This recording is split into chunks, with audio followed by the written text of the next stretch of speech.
প্রাকৃতিকভাবে গর্ভধারণ করতে চান, এই 5 দিনেই সব সিদ্ধান্ত হয়।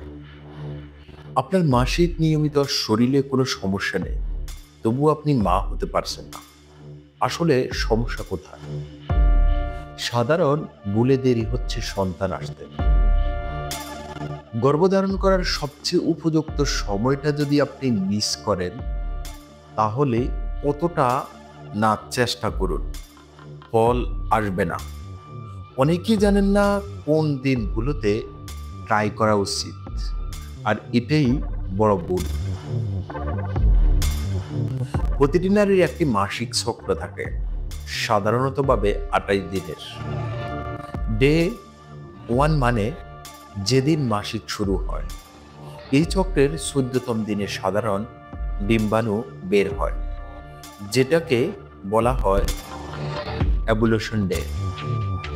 এর আগে ও পরে 5 থেকে 6 দিনের সময়কে বলে ফার্টাইল উইন্ডো। তো কিভাবে হিসেব করবেন? আপনার মাসিক চক্রের দৈর্ঘ্য থেকে 14 দিন বাদ দিন।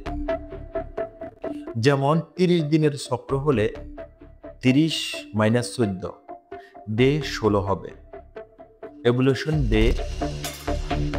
এই কারণে ডে 11 এবং 13 এবং 15 তারিখে সহবাস করলে সবচেয়ে বেশি চান্স থাকে। এই বিষয়টা অনেকেই জানেন না, কিন্তু এমন হয় মাসিক নিয়মিত ওভুলেশন ঠিকঠাক, তবুও সন্তান আসে না।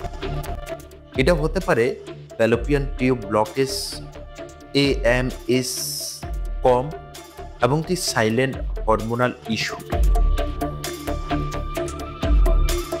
ফ্যালোপিয়ান টিউব ব্লক, AMS কম বা সাইলেন্ট হরমোনাল ইস্যু বাহ্যিকভাবে সব ঠিক থাকলেও ভিতরে ভিতরে সমস্যা চলতে থাকে। সঠিক সময় জানুন এবং সেই সময় চেষ্টা করুন। সহবাসের পরে কিছুক্ষণ শোয়া থাকুন, স্ট্রেস কমান, ঘুম ঠিক রাখুন, ডায়েট ও হাইড্রেশন ঠিক রাখুন। আর 1 বছর চেষ্টা করে যদি না হয়, তাহলে দেরি না করে ফার্টিলিটি স্পেশালিস্ট দেখান, এবং কি early diagnosis can save time and emotion. আপনি কি কখনো এই ভুলগুলো করেছেন? কমেন্টে লিখুন আপনার অভিজ্ঞতা।